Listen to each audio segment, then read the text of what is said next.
जय हिंद दोस्तों, जय श्री राम। मैं राजू कुमार, आपका दोस्त, दिल की बात दिल से मैं आज आप सभी का स्वागत करता हूं। आज जो मैं बात करने जा रहा हूं दोस्तों, वो बहुत ही गंभीर बात है। गंभीर आज हमारे भारत में इसलिए है क्योंकि आज जो मैं आपसे बात करने जा रहा हूं वो एक ऐसी लड़की की कहानी है, ऐसी लड़की की दास्तां है, ऐसी लड़की की बात हो रही है जिसके साथ बहुत ही ज़्यादा दुखद दुर्घटना घटी है। जी हाँ दोस्तों, आपने सही समझा। मैं बात करने जा रहा हूं मौमिता देवनाथ की। दरअसल बीते कुछ दिनों में मौमिता के साथ एक घटना हुई जहां एक सेमिनार के हॉल में उनके साथ बर्बरता हुई। एक कहें आप इसे कि बहुत ही आपत्तिजनक जो नहीं होना चाहिए था वो उनके साथ वो हुआ और इस घटना के दौरान उनकी मौत भी हो गई। जी हाँ दोस्तों, दरअसल भारत के अंदर ऐसी घटनाएं अक्सर घटने के लिए, देखने के लिए, सुनने के लिए मिल जाती हैं हम सबको, लेकिन हम इससे कुछ सीखते नहीं हैं। ना ही वो लोग जो ऐसी घटनाओं को देखते हैं, सुनते हैं, फिर भी वो इस तरह के कर्म कांड करते हैं। दोस्तों, मैं आज जानना चाहता हूं कि आज उस बेटी की क्या गलती थी। उसके दुख के आगे आप क्या इंसाफ कर सकते हैं? आपको क्या लगता है कि भारत के अंदर ऐसे करने वाले लोगों के साथ क्या होना चाहिए? जी हाँ दोस्तों, ऐसी बर्बरता, ऐसा दुष्कर्म करने वालों के साथ क्या होना चाहिए और क्या करना चाहिए? आपको क्या लगता है? दोस्तों, कहते हैं ऐसे लोगों के साथ आप जितना भी ज़्यादा, जितनी भी कड़ी सज़ा आप उन्हें दे दें वो कम है, क्योंकि ऐसे मानसिक तौर से लोगों को इस संसार में रहने का तो पहले बात हक ही नहीं है। दोस्तों, मौमिता जैसी बेटी ना जाने कई बार इन जैसे दुष्कर्मियों के द्वारा प्रताड़ित होती रही हैं। दोस्तों, मौमिता आज नहीं है, लेकिन उसके इंसाफ के लिए लोग जगह जगह कैंडल मार्च निकाल रहे हैं, प्रदर्शन कर रहे हैं। लेकिन क्या ये कैंडल मार्च और प्रदर्शन निकालने से ये घटनाएं रुक जाती हैं? नहीं रुकती दोस्तों। क्यों नहीं रुकती? इसका कारण है। इसका कारण ये है कि हम औरतों को या लड़कियों को ये तो कह देते हैं कि वो कम कपड़े पहने। क्या समझे आप? मैंने कहा कम कपड़े पहने। जी हाँ दोस्तों, ऐसा हम कह देते हैं। ऐसा हम किनको कहते हैं पता है आपको?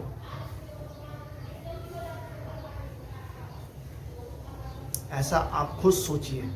हम अपने मन को कहते हैं, अपने उस गंदे विचार को कहते हैं, अपनी उस गंदी आत्मा को कहते हैं, उस ऐसे गंदी सोच को कहते हैं। आज के समाज में इतना गंदा सोच रखने वाले लोग ही इस समाज की सबसे बड़ी गिरवी, नाजायज कहे जाए तो लोग होते हैं। वो मेरी, आपकी, हम सब की बहन बेटी है। क्या आप आवाज उठाते हैं? ये गलती हमारी है। हम उनके छोटे कपड़े पहनने पर, उनके पहनावे ओढ़ने आने पर तुरंत उन्हें कुछ भी बोल देते हैं। आज का ज़माना है दोस्तों। आज कौन नहीं चाहता अपनी माँ, बहन, बेटियों को फ्रीडम देने की? कौन नहीं चाहता कि उन्हें खुश रखा जाए? जिस प्रकार से आप पहने, आप आज़ाद हैं। कपड़े पहनने की वो नहीं है। लेकिन दोस्तों, क्या कपड़े पहन लेने से या कपड़े ना पहन लेने से आपकी सोच कैसी होती है? क्या मौमिता दास ने कपड़े नहीं पहने थे? फिर उसके साथ ऐसी बर्बरता क्यों हुई? क्या मौमिता दास किसी बार में, किसी क्लब में थी? फिर उसके साथ ऐसी बर्बरता क्यों हुई? क्या मौमिता दास कोई गिरी हुई लड़की थी? फिर उसके साथ ऐसी बर्बरता क्यों हुई? दोस्तों, ये बर्बरता हुई तो इसलिए क्योंकि आज भी इस समाज में कुछ ऐसे दरिंदे हैं जो आपकी बहन बेटियों को, जो मेरी बहन बेटियों को सही से रहने नहीं देना चाहते, जिनके कारण औरतों का मान सम्मान गिर भी रखा हुआ है। आपको पता है, जिनकी बहन बेटियां बाहर काम करने जाती हैं, शाम को आती हैं, उनके परिवार वाले कितना चिंतित होते हैं। लेकिन ऐसी ही बहन बेटियों को राह चलते हुए न जाने कितने ही लोग कितनी ही गंदी नज़रों से देखते हैं, कितने ही कमेंट करते हैं, चाहे वो थोड़े से नशे के धुत में हो या दोस्त यारी में बैठे हों या किसी भी बात पर कमेंट कर देते हो। अगर उस जगह पर आप अपनी बहन बेटियों को रखा जाए तो आपको कैसा लगेगा? दोस्तों, आज मोमिता के साथ जो भी कुछ हुआ, उस सब के जिम्मेदार केवल और केवल हम हैं। क्योंकि हम आज के ज़माने में अपनी बेटियों को तो सिखाते हैं, लेकिन अपने बेटों को नहीं सिखाते। हम लड़कियों पे पाबंदी तो लगाते हैं, लेकिन लड़कों पे पाबंदी नहीं लगाते। क्यों नहीं लगाते आप? क्या लड़कों पे पाबंदी नहीं होनी चाहिए? क्यों वो किसी की माँ बहन बेटियों के बारे में अपशब्द बोलेंगे? क्यों वो किसी को गंदी नज़रों से देखेंगे? और क्यों वो उनके साथ ऐसी बर्बरता करेंगे? क्या उनके माँ बाप ये सिखा नहीं सकते कि कभी किसी बहन बेटी के बारे में गलत शब्द ना बोलो? दोस्तों, आपको याद ही होगा कि भगवान श्री कृष्ण ने मां द्रौपदी के एक वस्त्र उतर जाने पर पूरी महाभारत रचवा दी, जिसके पीछे ना जाने कई लोग मारे गए।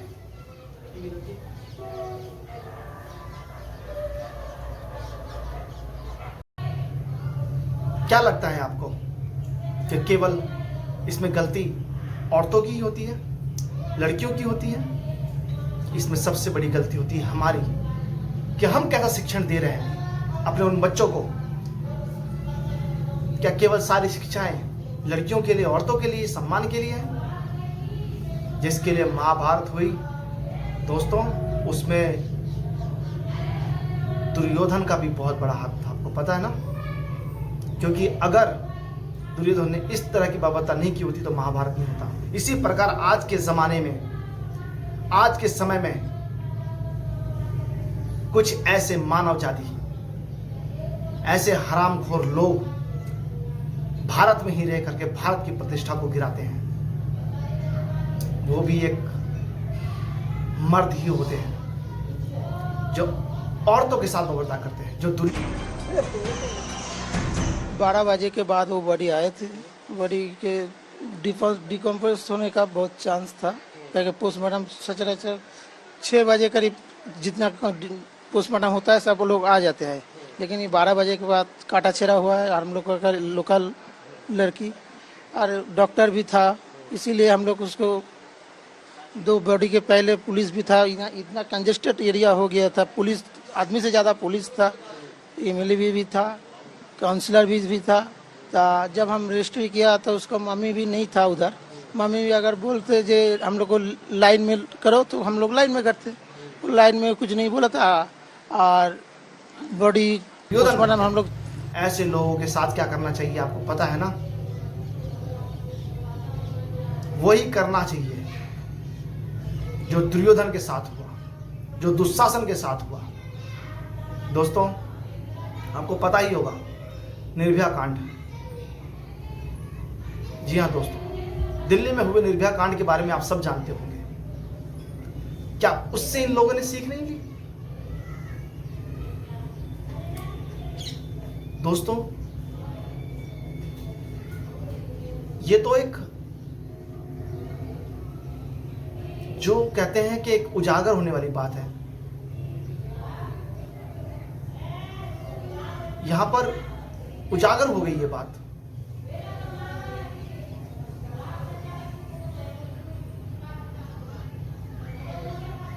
आज बहुत ही ज़्यादा मुझे किस तरीके का आप इंसाफ दिलाना चाहते हैं? कैसा इंसाफ? क्या उसे दर्द कम हो जाएंगे? क्या उसके दुख मिट जाएंगे? क्या उसकी माँ बाप के, उसके परिवार की जो प्रताड़ना है वो खत्म हो जाएंगी? क्या उनका मान सम्मान वो सब मिट जाएगा? क्या जो इस संसार को छोड़ के चली गई, क्या वो वापस आ जाएगी? किस प्रकार का? ऐसे कर्म होने ही नहीं चाहिए दोस्तों। केवल एक इंसाफ होना चाहिए, बस एक ही इंसाफ। ऐसे लोगों को बीच चौराहे पर मैं कहता हूं दोस्तों, बीच चौराहे पर उन्हें जिंदा जला देना चाहिए। कानून में होना चाहिए ये कि ऐसे लोगों के साथ यही होना चाहिए। और ऐसे ऐसे कर्म कांडों को, ऐसे ऐसे गलत काम करने वालों को जो सपोर्ट करे, जो इन्हें रोके। जिस प्रकार दोस्तों अभी मोमिता के केस में मैं सुन रहा हूं कि वहां की कोलकाता की पुलिस जो है वो बहुत जल्दी उनके शवों को जला देती है। शाम को 6 बजे वो शव स्थल पे पहुंचते हैं, 9 बजे तक वो उसके शव को जला देते हैं, जबकि उससे पहले 300 और भी होते हैं। क्यों जलाया जाता है ऐसा? क्या कुछ छुपाना चाहिए? क्या उन पुलिस वालों की बहन माँ बेटियां नहीं होंगी? क्या कोलकाता में माँ बहन बेटियां नहीं होती हैं? कोलकाता के मुख्यमंत्रियों का ये काम नहीं है, दायित्व नहीं है? वहाँ के नेताओं का ये दायित्व नहीं है? ये उंगलियां उठाई जाती हैं तमाम उन पुलिस अधिकारियों पर, उन तमाम सेवाकारों पर जो देश में भी आज भी मोमिता जैसे कई बहनों को रौंदते आए हैं। दोस्तों आज भी हमारे देश का कानून तो बहुत अच्छा है, लेकिन कानून के अंदर कानून के रक्षक ही भक्षक बैठे हुए हैं। दिल्ली नहीं, मुंबई नहीं, कलकत्ता नहीं, चेन्नई नहीं, पंजाब नहीं, बिहार नहीं दोस्तों, न जाने मोमिता जैसे कितने ही बहन बेटियों को रौंदा गया है और रौंदा जाता है। इसका केवल एक ही कारण है, केवल एक ही कारण, और वो है केवल हम, कि हमारी माँ बहन बेटियों पर नजर डालने वालों को हम कुछ नहीं कहते, चुपचाप छोड़ देते हैं। उंगली उठाने वालों को कुछ नहीं कहते, छोड़ देते हैं। हम उनका ध्यान नहीं रखते, अपनी बेटियों का हम उनकी केयर नहीं करते। अगर वो जॉब पे गई हैं तो उनसे पूछते नहीं कि बेटा तू ठीक है या नहीं है। शर्म आनी चाहिए यार दोस्तों। किस प्रकार का प्रेम, कैसा भाई बंधन। राखी का यह त्योहार भाई बहनों का किस लिए था? एक भाई अपनी बहन को रक्षा के लिए राखी बंधवाता है। एक बहन एक राखी इसलिए अपने भाई को बांधती है कि उसका भाई उसकी रक्षा करे। तो क्या जिसने ये काम किया, क्या वो किसी का भाई नहीं था? क्या उसे अपनी बहन की याद नहीं आई, अपनी मां की याद नहीं आई जिससे उसने जन्म लिया? मोमिता देवनाथ को कहा जाता है दोस्तों कि उस बेचारी के जो पोस्टमार्टम रिपोर्ट आए हैं, जो उनके पता लग रहा है उससे कि 1 से 2 नहीं, कई लोगों ने उसके साथ रेप किया और उसे भी छुपाया जा रहा है। एक डॉक्टर जिसने किसी का इलाज के लिए, भविष्य बनाने के लिए, किसी को बचाने के लिए सब कर रही थी, आज उसे अपना ही जीवन दांव पे लगाना पड़ा। कहां का इंसाफ दोस्तों? मोमिता जैसी बहन को खोने का दुख पूरे भारत को है, उनके परिवार को सबसे ज्यादा है। भारत को तो इसलिए है क्योंकि आज भारत जानता है मोमिता को, इससे पहले तो नहीं जानता था, लेकिन आज जानने के बाद उसका दुख अगर आप अपनी बहन की तरह लेंगे तो समझ में आएगा कि एक बहन के ऊपर कोई अगर उंगली उठाए तो क्या होता है। सरकार को कानून में हक डालना चाहिए कि अगर उसकी बहन के ऊपर कोई उंगली उठाए तो उसका भाई उसके हाथ नहीं उसका सर काट दे, अन्यथा आज मैं उन्हें ऐसी सजा दे करके खुद को अपने आप को कानून के हवाले कर देता। दोस्तों, आपको मौमिता की कुछ सच्चाइयाँ बता दूँ। मौमिता, क्या लगता है आपको कि मौमिता की क्या गलती थी? कि वो एक लड़की थी, लड़की के साथ साथ वो एक डॉक्टर थी जो एक समाज की सेवा करना चाहती थी।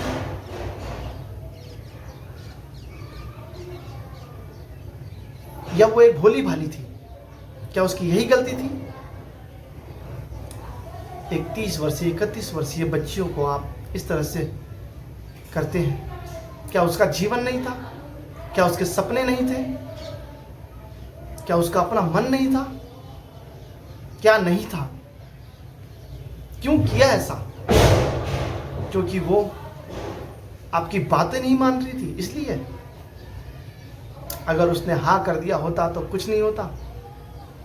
उसने मना कर दिया तो आपके स्वाभिमान पर ठेस पहुंच गया। क्या गलती थी उसकी? आपको पता है कहां कहां चोटें आई हैं उसे? प्राइवेट पार्ट में दोस्तों, उसके प्राइवेट पार्ट में चोटें आई हैं। सोचो, उसके नाक से ब्लड निकल रहा है, उसके सर से ब्लड निकल रहा है, उसके मुंह से ब्लड निकल रहा है, उसकी आंखों में शीशों जो कांच होते हैं ग्लास के, जो चश्मे के, वो चुभ गए। फिर भी लोगों ने बर्बरता करनी नहीं छोड़ी। इन जैसे लोगों को क्या करना चाहिए, आप बताइए?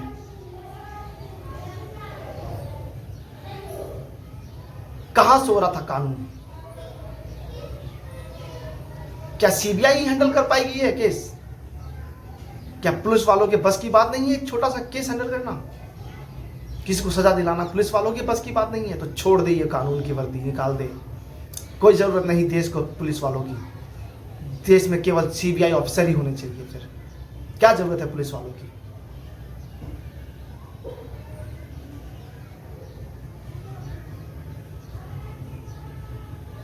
उसके सर को घसीटा गया। दोस्तों,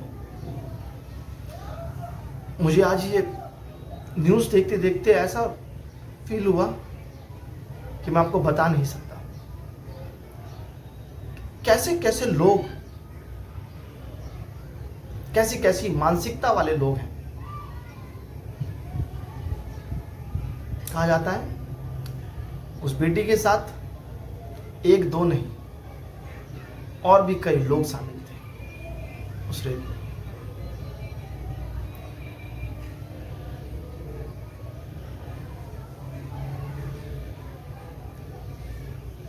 कहा जाता है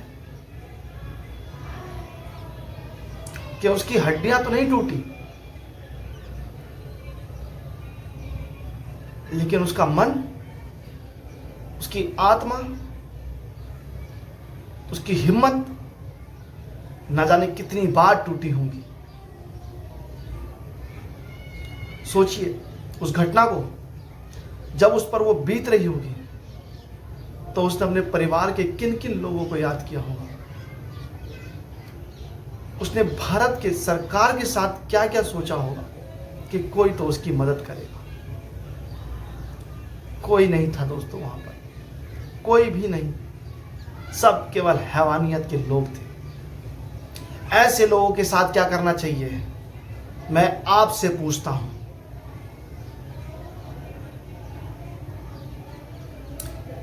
और इंसाफ में इतना समय, कोई समय नहीं लगना चाहिए इंसाफ में,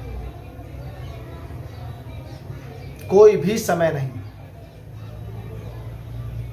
अगर ये समय ज्यादा से ज्यादा लगा तो ये मान लीजिएगा कि आपकी बहन बेटियों का, आपकी मां का कोई रक्षण नहीं कर सकता सिवाय आपके। फिर एक ही औपचारिकता रह जाती है कि अपनी बहन बेटियों को अस्त्र शस्त्र सिखाने का, उन्हें अस्त्र शस्त्र देने के और खुद को भी अस्त्र शस्त्र से सुसज्जित करने के लिए। क्योंकि जब इस देश का कानून आपको इंसाफ देने में लेट करे इस देश के ही बड़े बड़े नेता लोग इसमें बोलने से पीछे हटें तो समझ लीजिएगा कि इस देश का भविष्य खतरे में है। आज जरूरत है देश को, ममिता को जरूरत नहीं है दोस्तों, जरूरत है आने वाले कल को ममिता जैसे और बहन बेटियों को जिनके साथ ये अभद्र व्यवहार ना हो।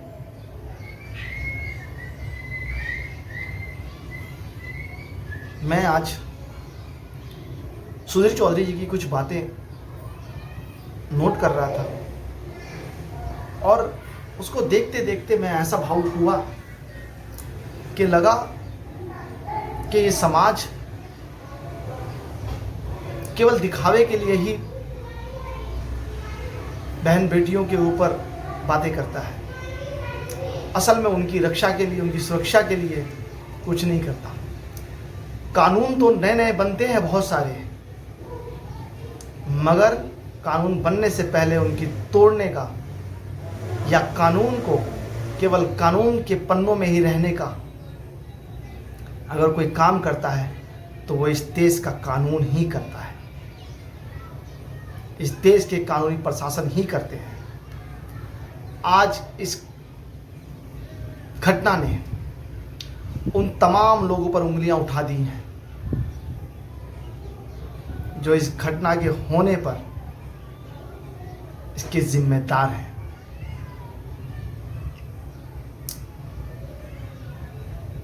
कोलकाता का कानूनी व्यवस्था इसकी जिम्मेदार है। जिस जगह ये घटना हुई उस जगह की देख रेख करने वाले लोगों की ये जिम्मेदारी है, उन नेताओं की जिम्मेदारी है जो उस एरिया के हैं, चाहे वो एमएलए हो, सांसद हो, निगम पार्षद हो, कोई भी हो। उस एरिया के हर एक आम नागरिक की जिम्मेदारी है। उस सेमिनार में आए हुए प्रत्येक व्यक्ति की जिम्मेदारी थी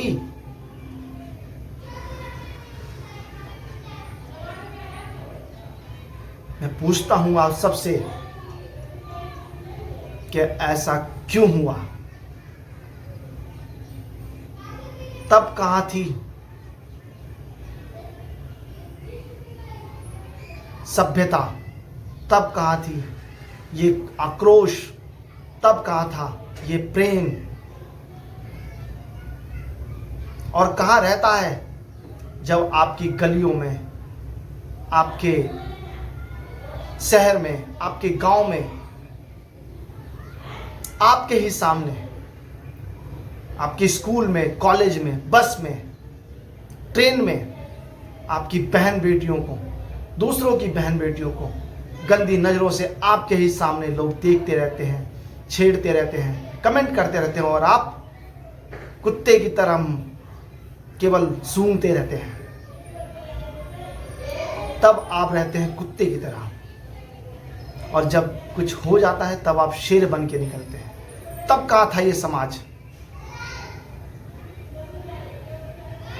आप सबसे पूछता हूं कि इस इंसाफ के लिए क्या होना चाहिए? क्या करना चाहिए ऐसे लोगों के साथ? क्या सुधार होना चाहिए हमारे देश में, हमारे कानून में, हम में? क्या होना चाहिए? मैं केवल आपसे जानना चाहता हूं। जय हिंद।